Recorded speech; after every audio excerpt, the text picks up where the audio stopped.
আর মাত্র 12 মিনিটের মধ্যে নয়, লাউঞ্জ থেকে বেরিয়ে যাবে, বাড়িতে ফোন করে জানিয়ে দেবে। উত্তেজনায় মাথা জয়ন্তর ঠিক কাজ করে না। কাঁপা হাতে ফোন করে জয়ন্ত।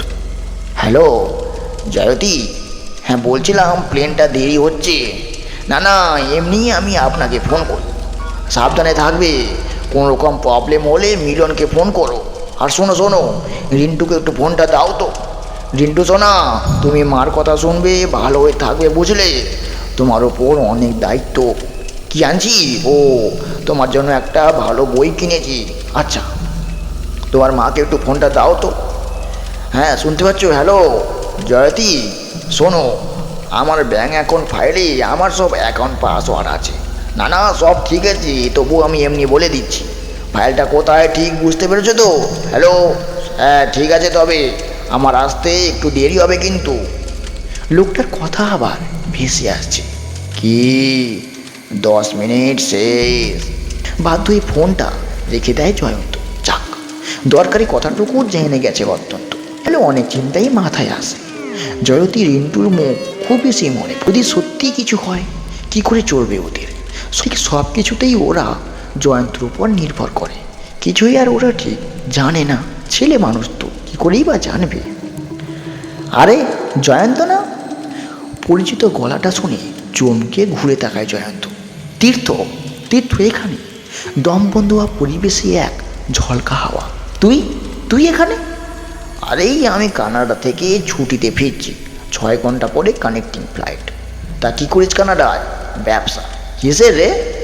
Government export import. বেশ ভালোই জমে গেছে তো। তা সে কথা ছাড়, কতদিন পর দেখা, সেই স্কুলের পরে। তা কত বছর হলো? ওই 24-25 তো হবেই। ঠিক ওই 27 বছর। মাধ্যমিকের রেজাল্ট বেরোনোর পর তোর মাকে বড় রান্না করে খাইয়েছিল। মাসিমা এখন কেমন আছে রে? হায় রে, মা আর নেই। 4 বছর হল। তীর্থর গলায় একটু ব্যথার সুর। একটু থেমে ফের বলে ওঠে, শোন, আমার সুটকেসটা এখানে থাকলো, একটু চোখে রাখিস তো। আমি একটু বাথরুম থেকে ঘুরে আসি। তীর্থ দ্রুত পায়ে ওয়াশরুমের দিকে চলে যায়। ওর শরীরটা আড়ালে যেন মিলিয়ে যেতে না যেতেই জয়ন্তর আবার লোকটার কথা মনে পড়ে যায়। আর মিনিট বাকি, লোকটা আর আগের জায়গায় নেই। উত্তেজিত হয়ে আগে পিছনে দেখে জয়ন্ত। না, লাউন্সের এদিকটাই অত্যন্ত নেই। আবল তাবল দুশ্চিন্তা মাথায় আসে। প্লেন ক্যাশ, এখানেই কোনো ভয়ঙ্কর অ্যাটাক। তীর্থকে একটু খুলেই বলা যাক। অবশ্য কী করেই বা বোঝাবো, যে কেউ শুনে পাগল বলবে।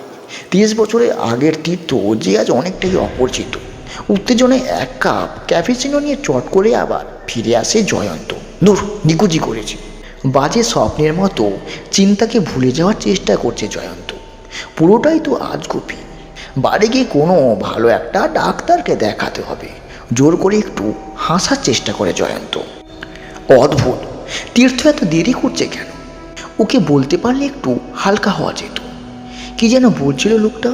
ওর ছেলে রন্টু নাকি সায়েন্টিস্ট। মনে মনে মুচকি হাসে জয়ন্ত। সারাক্ষণ কার্টুন দেখছে আর ধৈর্য যা সায়েন্টিস্ট। লোকে আরও বলেছিল রন্টু নাকি অদ্ভুত ধরনের, কারোর সঙ্গে মিশতে ভয় পায়। আর সেই প্রসঙ্গেই নাকি জয়ন্তর কথা ওই লোকটাকে বলেছিল। কোনো মাথা মুন্ডুই খুঁজে পায় না জয়ন্ত। ওর মারা যাওয়ার সঙ্গে সঙ্গে রন্টুর ওরকম স্বভাবের লিঙ্ক কোথায়? কী বা হতে পারে? আচ্ছা, তীর্থ এত দেরি বা করছে কেন?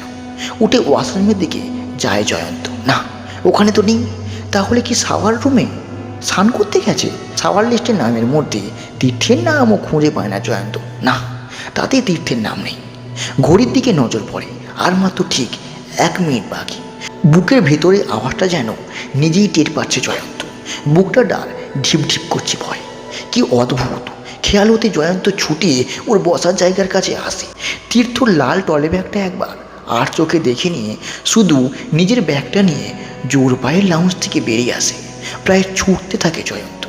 এয়ারপোর্টে মাঝে মধ্যেই এরকম কাউকে না কাউকে ছুটতে দেখা যায়। তাই জয়ন্ত ছোটাটা তেমন একটা অস্বাভাবিক কিছু মনে হলো না। কিন্তু একটা বিশাল বিস্ফোরণের আওয়াজ শোনা যায়। আওয়াজটা আসছে লাউঞ্জের দিক থেকে, যেখানে জয়ন্ত বসেছিল। 1 মাস পরের ঘটনা। সকালের কাগজে তীর্থের ছবি। মিউনিক এয়ারপোর্টে বিস্ফোরণের কারণে তীর্থকে ধরেছে জার্মানি পুলিশ। শুধু এটা নয়, সেদিন এয়ারপোর্টে 3টে জায়গায় বিস্ফোরণে মারা গেছে টোটাল 8 জন লোক, আহত শতাধিক। জয়ন্ত জানে নিহত সংখ্যাটা আরও একজন বেশি হতো। শুধু এই লোকটার জন্যই সে আজ বেঁচে গেছে। শুধু এই মুহূর্তে জয়ন্ত বুঝতে পারলো লোকটা বলেছিল রন্টু কারোর সঙ্গে ঠিক মিশতে ভয় পায় কেন। সে ধাঁধার উত্তর পেয়ে গেছে জয়ন্ত। জয়ন্ত তার ছেলেবেলার বন্ধুর সঙ্গে দেখা হওয়ার জন্যই মারা গিয়েছিল, সেটাই হতে যাচ্ছিল যদি না ঠিক 1 মিনিট আগে সন্দেহ হতো তীর্থের ওপর। কতজনেই তো বন্ধু হয়, কিন্তু আমরা ভালোভাবেই বা কতজনকে চিনি।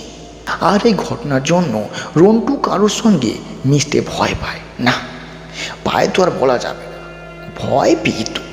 রন্টু খাটের ওপর বসে হুইলের গাড়ি নিয়ে খেলছে, আর এদিকে জয়তী আর জয়ন্ত দুজনেরই মন খারাপ। আগের ভালো দামি প্রাইভেট স্কুল ছাড়িয়ে ওকে পাড়ার এক সাধারণ স্কুলে ভর্তি করেছে জয়ন্ত। তাতে না আছে লন টেনিস খেলার জায়গা, না আছে সুইমিং পুল, একদম সাধারণ স্কুল। নাম কিশোর ভারতী স্কুল। কেন করেছে তা একমাত্র জয়ন্তই জানে। গল্পটা তোমাদের কেমন লাগলো? আজকের গল্পটা ছিল সম্পূর্ণ জয়ন্তকে নিয়ে, মাত্র 20 মিনিট। চলো এরকম নিত্য নতুন গল্প শুনতে আমার চ্যানেলটা সাবস্ক্রাইব করে আমাদের সঙ্গে থাকো। ভালো থাকো, সুস্থ থাকো, পরিবারের খেয়াল রেখো। ধন্যবাদ। দেখা হচ্ছে আবার পরে গল্পে। ততক্ষণ তোমরা ভালো থেকো। ধন্যবাদ।